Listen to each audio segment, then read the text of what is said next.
ನಮಸ್ಕಾರ ಸ್ನೇಹಿತರೆ, ಒಂದು ಮಾತಿದೆ. ಯಾವುದೇ ಸಂದರ್ಭದಲ್ಲೂ ಕೂಡ ಅಷ್ಟೇ, ನನ್ನ ಹಿಂದೆ ಒಂದಿಷ್ಟು ಜನ ಇದ್ದಾರೆ ಅಂತೇಳಿ ಹೇಳಿ ಅವ್ರನ್ನ ನಂಬಿಕೊಂಡು ಏನೇನೋ ಮಾತಾಡಿದ್ರೆ ಬಹುದೊಡ್ಡದಾದಂಥ ಸಮಸ್ಯೆ ಆಗ್ತದೆ. ಇದಕ್ಕೆ ತಾಜಾ ಉದಾಹರಣೆ ಬಸವನಗೌಡ ಪಾಟೀಲ್ ಯತ್ನಾಳ್. ತನ್ನ ಜೊತೆಗೆ ಒಂದು ಗುಂಪಿದೆ ಅಂತೇಳಿ ಹೇಳಿ ಅವ್ರನ್ನ ನಂಬ್ಕೊಂಡು ಇವ್ರು ಬಾಯಿ ಬಂದು ಮಾತಾಡಿದ್ರು. ಕೊನೆಗೆ ಆಗಿರೋದೇನು, ಇವ್ರನ್ನ ಪಕ್ಷದಿಂದ ಈಗ ಹೊರಗಡೆ ಹಾಕಿದ್ದಾರೆ. ಈಗ ಏನೋ ಅವ್ರು ತಾವು ಪಾರ್ಟಿಯನ್ನ ಕಟ್ತೇವೆ ಹಾಗೆ ಹೀಗೆ ಹೇಳ್ತಾ ಇದ್ದಾರೆ. ಆದ್ರೆ ಇದರಲ್ಲಿ ಸಕ್ಸಸ್ ಆಗ್ತದ, ಅಥವಾ ಅವ್ರ ಜೊತೆಲಿ ಇದ್ದವರು ಈ ಪಕ್ಷದೊಂದಿಗೆ ಗುರುತಿಸ್ಕೊಳ್ಳಿಕ್ಕೆ ರೆಡಿ ಇದ್ದಾರಾ? ಇದ್ರ ಬಗ್ಗೆ ನಿಮ್ ಜೊತೆ ಮಾತಾಡ್ತಾ ಇದ್ದೇನೆ. ಸ್ನೇಹಿತರೆ, ನಿಮ್ಮೆಲ್ಲರನ್ನು ಕಾಫಿ ಐತಿ ಯೂಟ್ಯೂಬ್ ಚಾನಲ್ಗೆ ಸ್ವಾಗತಿಸ್ತಾ ಇದ್ದೇನೆ. ಸ್ನೇಹಿತರೆ, ಬಸವನಗೌಡ ಪಾಟೀಲ್ ಯತ್ನಾಳ್ ಅವರು ಮುಖ್ಯವಾಗಿ ಅಂದ್ರೆ ಮೊದಲಿಂದನೂ ಅವ್ರು ಮಾತಾಡೋದು ಸ್ವಲ್ಪ ಜಾಸ್ತಿನೇ. ಮೈಕ್ ನೋಡಿದ್ರು ಅಂತ ಹೇಳಿದ ತಕ್ಷಣ ಅವ್ರಿಗೆ ಏನಾದ್ರು ಒಂದು ಹೇಳ್ಬೇಕು. ಅದು ಸರಿನಾ ತಪ್ಪ ಏನು ಯೋಚನೆ ಮಾಡಲ್ಲ. ಅದರಲ್ಲೂ ಮುಖ್ಯವಾಗಿ ಹೇಳ್ಬೇಕು ಅಂದ್ರೆ ರಾಜಕೀಯದಲ್ಲಿ ಒಂದು ಮಾತಿದೆ, ಸುಮ್ಮನೆ ಮಾತಾಡಬಾರ್ದು. ಮಾತಾಡಿದ್ರು ಕೂಡ ಅದಕ್ಕೊಂದು ತೂಕ ಇರಬೇಕು, ವ್ಯಾಲ್ಯೂ ಇರಬೇಕು, ಎಲ್ಲೋದು ಇರಬೇಕು. ಅದಕ್ಕಿಂತಲೂ ಮುಖ್ಯವಾಗಿ ಹೇಳ್ಬೇಕು ಅಂದ್ರೆ ಏನೇ ಮಾತಾಡೋದಿದ್ರು ಕೂಡ ಬಹಳಷ್ಟು ಯೋಚನೆ ಮಾಡಿ ಮಾತಾಡಬೇಕು ಅಂತ ಹೇಳಿ ಅನಂತ್ ಕುಮಾರ್ ಅವ್ರು ಹೇಳ್ತಾ ಇದ್ರು. ಅದಕ್ಕೆ ಮುಖ್ಯ ಕಾರಣ ಏನು, ನೀವು ಏನೋ ಒಂದು ಹೇಳ್ಬಿಡ್ತೀರಾ, ಅದು ಕೊನೆ ಬೇರೆ ಬೇರೆ ರೀತಿಯಾದಂತಹ ಆಯಾಮವನ್ನು ಪಡ್ಕೊಳ್ತದೆ. ನೀವು ಹೇಳಿರೋ ಮಾತು ಬೇರೆ ರೀತಿಯಾದಂತಹ ಅರ್ಥವನ್ನು ಕೂಡ ಕಲ್ಪಿಸ್ಬಿಡ್ತದೆ. ಕೊನೆಗೆ ಏನಾಗುತ್ತೆ, ಅದರಿಂದಾಗಿ ನೀವು ಪೆನಾಲ್ಟಿ ಪೇ ಮಾಡಬೇಕಾಗಿ ಬರ್ತದೆ. ಆದ್ರಿಂದ ಯಾವಾಗ್ಲೂ ಅಷ್ಟೇ ರಾಜಕಾರಣದಲ್ಲಿ ಮಾತಾಡುವಾಗ ಬಹಳಷ್ಟು ಜಾಗ್ರತೆಯಲ್ಲಿ ಇರಬೇಕಾಗ್ತದೆ. ನೀವು ನೋಡಿರ್ಬೋದು, ಕೆಲವೊಂದು ರಾಜಕಾರಣಿಗಳಿದ್ದಾರೆ, ಅಂದ್ರೆ ಹಿರಿಯ ರಾಜಕಾರಣಿಗಳು, ಅವ್ರು ಮಾತಾಡುವಾಗ ಎಷ್ಟು ಜಾಗ್ರತೆಯಲ್ಲಿ ಮಾತಾಡ್ತಾರೆ, ಎಷ್ಟು ಮಾತಾಡಬೇಕು ಅಷ್ಟೇ ಮಾತಾಡ್ತಾರೆ. ಅವ್ರು ಹೇಳಿರುವಂತಹ ಒಂದು ವರ್ಡ್ ಇರ್ಬೋದು ಅಥವಾ ಒಂದು ಸೆಂಟೆನ್ಸ್ ಇರ್ಬೋದು, ಅದಕ್ಕೆ 100 ಅರ್ಥ ಕೂಡ ಇರ್ತದೆ. ಅಷ್ಟು ಚೆನ್ನಾಗಿ ಮಾತಾಡ್ತಾರೆ. ನೀವು ಫಾರ್ ಎಕ್ಸಾಂಪಲ್ ನಿಮ್ಗೆ ಅಟಲ್ ಬಿಹಾರಿ ವಾಜಪೇಯಿ ಅವರಷ್ಟೇ, ಅವ್ರ ಭಾಷಣಗಳನ್ನ ಕೇಳಲಿಕ್ಕೆ ಜನರು ಮುಗಿ ಬಿಡ್ತಾ ಇದ್ರು. ಅದೇ ರೀತಿಯಲ್ಲಿ ಅವರು ವಿರೋಧ ಪಕ್ಷದಲ್ಲಿದ್ರು ಕೂಡ ಅವ್ರದ್ದು ಭಾಷಣ ಇದೆ ಅಂತ ಹೇಳಿದ್ರೆ ಆಡಳಿತ ಪಕ್ಷದವರು ಕೂಡ ಅಲ್ಲಿ ಬಂದು ಕೂತ್ಕೊಂಡು ಅವ್ರ ಭಾಷಣವನ್ನ ಕೇಳ್ತಾ ಇದ್ರು. ಯಾಕಂದ್ರೆ ಅವ್ರು ಮಾತಾಡೋ ರೀತಿ ಆ ರೀತಿ ಇರ್ತದೆ. ಆದ್ರೆ ಬಸವನಗೌಡ ಪಾಟೀಲ್ ಯತ್ನಾಳ್ ಇವರ ಸಮಸ್ಯೆ ಏನು ಅಂತ ಹೇಳಿದ್ರೆ ಒಟ್ಟಾರೆ ಮೇಲೆ ಮಾತಾಡ್ತಾರೆ. ಇದರಿಂದಾಗಿ ಸಮಸ್ಯೆಯಲ್ಲಿ ಸಿಕ್ಕಾಕೊಳ್ತಾರೆ. ಈಗ ಅದೇ ಸಮಸ್ಯೆಯಲ್ಲಿ ಸಿಕ್ಕಾಕೊಂಡಿದ್ದಾರೆ.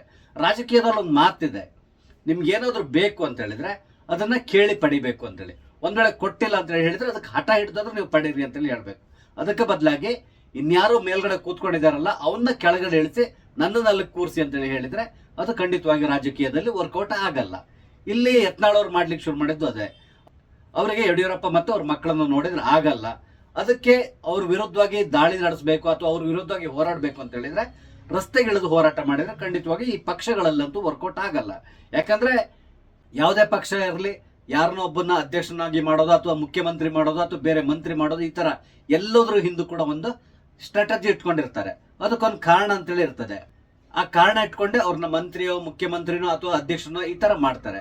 ಆದ್ರೆ ಇದನ್ನೆಲ್ಲ ಅರ್ಥ ಮಾಡ್ಕೊಳ್ಳೋದು ಬಿಟ್ಟು ಅವನ್ನ ಕೆಳಗಡೆ ಇಳಿಸಿ ನಾನಲ್ಲಿ ಕೂತ್ಕೊಳ್ತೇನೆ ಅಂತೇಳಿ ಹೇಳೋದು, ಅಥವಾ ನನಗೆ ಅವ್ನು ನೋಡಿದ್ರೆ ಆಗಲ್ಲ, ಆತ ಭ್ರಷ್ಟಾಚಾರಿ, ಅದರಿಂದಾಗಿ ಅವನ್ನ ಕೆಳಗಡೆ ಇಳಿಸ್ಬಿಡಿ, ಈ ರೀತಿ ಹೇಳಿದ್ರೆ ಎಲ್ಲಿಯೂ ವರ್ಕೌಟ್ ಆಗಲ್ಲ. ಯತ್ನಾಳ್ ಅವ್ರು ಮಾಡಿರುವಂತಹ ಬಹುದೊಡ್ಡದಾದಂತಹ ತಪ್ಪು ಇದೆ. ಸಮಸ್ಯೆ ಇದ್ರೆ ಅದನ್ನ 4 ಗೋಡೆಗಳ ಮಧ್ಯೆ ಕೂತ್ಕೊಂಡು ಚರ್ಚೆ ಮಾಡಿ ಸಮಸ್ಯೆಯನ್ನ ಬಗೆಹರಿಸ್ಕೋಬೇಕಾಗಿತ್ತು.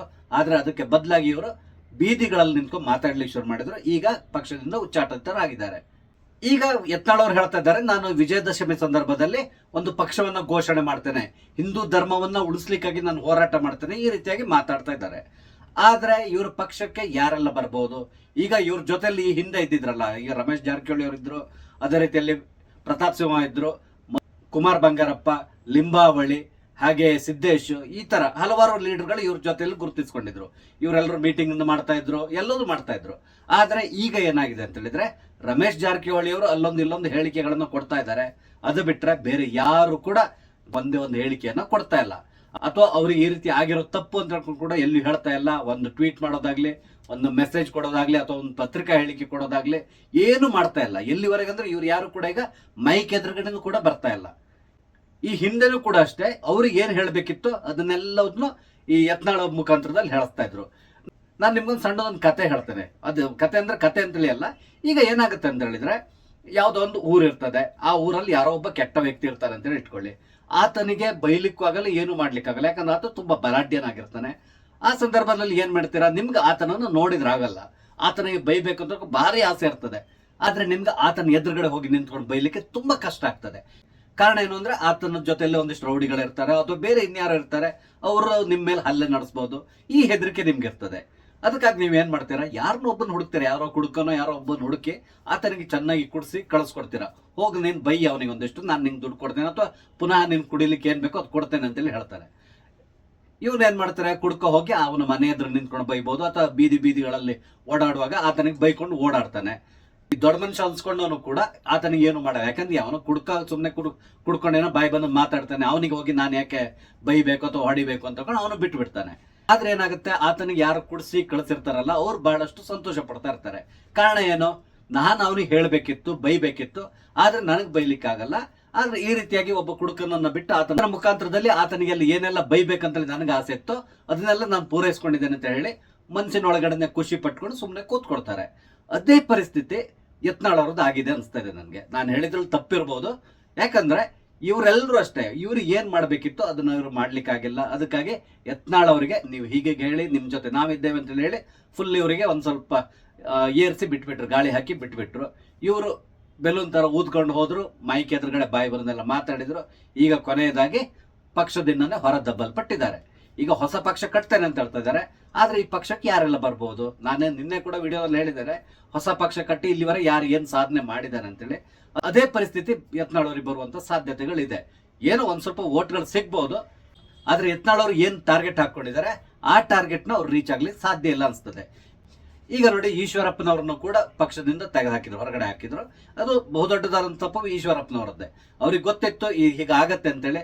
ಸ್ವಲ್ಪ ಸುಮ್ಮನಿದ್ದಿದ್ರೆ ಎಲ್ಲದೂ ಸರಿಯಾಗಿರೋದು. ಯಾಕಂದ್ರೆ ಅವ್ರಿಗೆ ಬಹಳಷ್ಟು ಆಫರ್ಗಳನ್ನು ಕೂಡ ಕೊಟ್ಟಿದ್ರು. ಆದ್ರೆ ಈಶ್ವರಪ್ಪನವ್ರಿಗೆ ಏನಾಯ್ತು, ತನ್ನ ಮಗನನ್ನ ರಾಜಕೀಯದಲ್ಲಿ ಮೇಲ್ ತರಬೇಕು ಅಂತ ಬಹಳಷ್ಟು ಆಸೆ ಪಟ್ಟು ಏನೇನೋ ಮಾಡಿ ಕೊನೆಗೆ ಚುನಾವಣೆ ಇವರೇ ಖುದ್ದು ನಿಂತು ಸೋತ್ರು ಕೂಡ ಅದ್ರ ಜೊತೆಲಿ ಪಕ್ಷದಿಂದ ಹೊರದಬ್ಬಲ್ಪಟ್ರು. ಈಗ ಅವ್ರಿಗೆ ಪಕ್ಷಕ್ಕೆ ವಾಪಸ್ ಬರ್ಲಿಕ್ಕೆ ಬಹಳಷ್ಟು ಆಸೆ ಇದೆ, ಆದ್ರೆ ಅವ್ರನ್ನ ಯಾರು ಮಾತಾಡಿಸ್ತಾ ಇಲ್ಲ. ಅದೇ ಪರಿಸ್ಥಿತಿಗೆ ಯತ್ನಾಳ್ ಅವ್ರು ಹೋಗುವಂತ ಸಾಧ್ಯತೆಗಳು ಕೂಡ ಇರ್ತದೆ. ಈಗ ಜೊತೆಯಲ್ಲಿ ಇರೋರು ಪ್ರತಾಪ್ ಸಿಂಹ ಇರ್ಬೋದು ಅಥವಾ ಕುಮಾರ್ ಬಂಗಾರಪ್ಪ, ಇವ್ರು ಯಾರು ಕೂಡ ಎಲ್ಲಿಯೂ ಮಾತಾಡ್ತಾ ಇಲ್ಲ.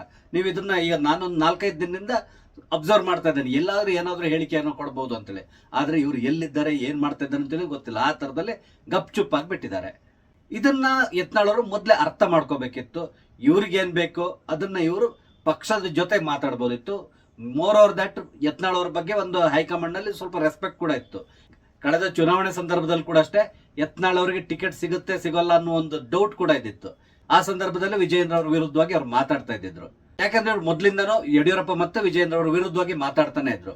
ಆದ್ರೂ ಕೂಡ ಅವ್ರಿಗೆ ಹೈಕಮಾಂಡ್ ಕಡೆಯಿಂದ ಟಿಕೆಟ್ ಸಿಕ್ತು. ಅದನ್ನ ಯತ್ನಾಳ್ ಅವರು ಕೂಡ ಮೊದಲೇ ಹೇಳ್ಕೊಂಡ್ ಬಿಟ್ಟಿದ್ರು, ನಾನು ಇವ್ರ ಹತ್ರ ಎಲ್ಲ ಟಿಕೆಟ್ ಕೇಳಲ್ಲ, ನಮ್ದೇನೋ ಹೈಕಮಾಂಡ್ ಕನೆಕ್ಷನ್, ಅಲ್ಲಿಂದಾನೇ ನಂಗೆ ಟಿಕೆಟ್ ಸಿಗ್ತದೆ ಅಂತ ಹೇಳ್ಬಿಟ್ಟಿದ್ರು. ಅದೇ ರೀತಿಯಲ್ಲಿ ಟಿಕೆಟ್ ಕೂಡ ಸಿಕ್ಕಿತ್ತು. ಹಾಗಾಗಿ ಯತ್ನಾಳ್ ಅವ್ರಿಗೆ ಏನಾಯ್ತು ಅಂದ್ರೆ, ನಾನು ದೆಹಲಿ ಮಟ್ಟದಲ್ಲಿ ಕನೆಕ್ಷನ್ ಅಲ್ಲಿ ಇರುವಂತಹ ವ್ಯಕ್ತಿ, ಹಾಗಾಗಿ ನನ್ನ ಮೇಲೆ ಇವ್ರಿಗೆ ಏನು ಮಾಡ್ಕೊಳ್ಳಿಕ್ಕೆ ಸಾಧ್ಯ ಇಲ್ಲ, ನಾನು ದೆಹಲಿ ಮಟ್ಟದಲ್ಲಿ ಏನ್ ಬೇಕೋ ಅದು ನಾನು ಮಾಡ್ಕೊಳ್ತೇನೆ, ಇವ್ರನ್ನ ಬದಲಾಯಿಸ್ಬಿಡ್ತೇನೆ ಅಂತೇಳಿ ಹೇಳಿ ಬಹುದೊಡ್ಡದಾದಂತ ಹೋರಾಟ ಮಾಡ್ತೇನೆ ಅಂತ ಹೇಳಿ ಹೋರಾಟ ಕೇಳಿದ್ರು. ಆದ್ರೆ ಈಗ ಆಗಿರುವಂತ ಪರಿಸ್ಥಿತಿ ಏನು ಅಂತ ಹೇಳಿದ್ರೆ, ಯತ್ನಾಳ್ ಅವರು ಓಕೆ ಇನ್ನೊಂದು 4-5 ದಿನ ಅಥವಾ ಇನ್ನೊಂದು 1 ತಿಂಗಳವರೆಗೆ ಯತ್ನಾಳ್ ಅವರು ಅಲ್ಲಿ ಹೇಳಿಕೆಗಳನ್ನು ಕೊಡ್ತಾ ಇರ್ತಾರೆ, ಗುಡುಕ್ತಾ ಇರ್ತಾರೆ, ಎಲ್ಲವೂ ಮಾಡ್ತಾ ಇರ್ತಾರೆ. ಅದಾದ ಮೇಲೆ ಯತ್ನಾಳ್ ಅವರು ಗಪ್ ಚುಪ್ ಆಗ್ಬಿಡ್ಬೇಕಾದಂತ ಪರಿಸ್ಥಿತಿ ಬರ್ತದೆ. ಯತ್ನಾಳ್ ನನ್ಗೆ ಏನ್ ಅನಿಸ್ತಾ ಇದೆ ಅಂತ ಹೇಳಿದ್ರೆ, ಯತ್ನಾಳ್ ಅವರು ಸದ್ಯಕ್ಕೆ ಸೈಲೆಂಟ್ ಆಗಿದ್ರೆ ಇನ್ನೊಂದು 3-4 ತಿಂಗಳು ಬಿಟ್ಟು ಪುನಃ ಇವ್ರನ್ನ ಬಿಜೆಪಿ ಪಕ್ಷಕ್ಕೆ ಸೇರಿಸ್ಕೊಳ್ಳುವಂತ ಸಾಧ್ಯತೆ ಇರ್ತದೆ. ಅಷ್ಟರೊಳಗಡೆ ಅವರಿಗೆ ವಸ್ತುಸ್ಥಿತಿ ಕೂಡ ಗೊತ್ತಾಗ್ತದೆ. ಅವ್ರು ಮಾಡಿರುವಂತ ತಪ್ಪನ್ನು ಕೂಡ ಅವ್ರು ಮನನ ಮಾಡ್ಕೋಬೇಕಾಗ್ತದೆ. ಇದ್ದಾರೆ ಹೌದು, ಈ ಕೆಲವು ಮಠಾಧೀಶರು ಇವರೆಲ್ಲರೂ ಸಪೋರ್ಟ್ ಮಾಡ್ತಾರೆ. ಆದ್ರೆ ಒಂದು ತಿಳ್ಕೊಂಡಿರಿ, ಯಾರು ಕೂಡ ಯಾರೇ ಸಪೋರ್ಟ್ ಮಾಡಿದ್ರು ಕೂಡ ವೋಟ್ ಹಾಕುವವನು ಯಾರು, ಮತದಾರ.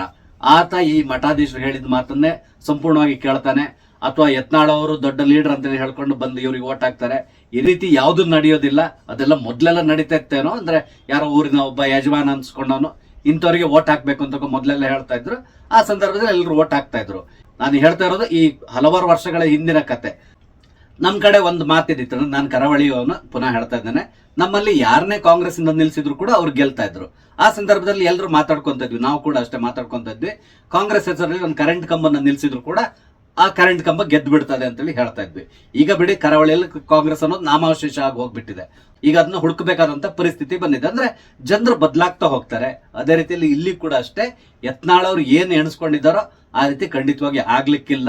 ಹಾಗಾಗಿ ಯತ್ನಾಳ್ ಅವರು ಮುಂದಿನ ದಿನಗಳಲ್ಲಿ ಸ್ವಲ್ಪ ಸೈಲೆಂಟ್ ಆಗಿಬಿಟ್ರೆ ಪುನಃ ಬಿಜೆಪಿ ಬರುವಂತ ಸಾಧ್ಯತೆ ಇರ್ತದೆ.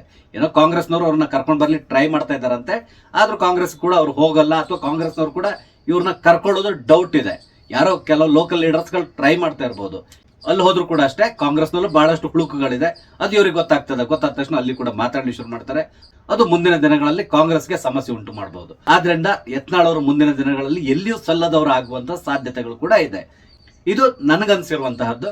ನಿಮ್ಮ ಅನಿಸಿಕೆಯನ್ನು ದಯವಿಟ್ಟು ಕಮೆಂಟ್ ಮುಖಾಂತರ ತಿಳಿಸಿ. ಅದೇ ರೀತಿಯಲ್ಲಿ ದಯವಿಟ್ಟು ನನ್ನ ಚಾನಲ್ ಸಬ್ಸ್ಕ್ರೈಬ್ ಮಾಡಿ, ನಂಗೆ ಸಪೋರ್ಟ್ ಮಾಡಿ. ನಮಸ್ತೆ, ಜೈ ಹಿಂದ್.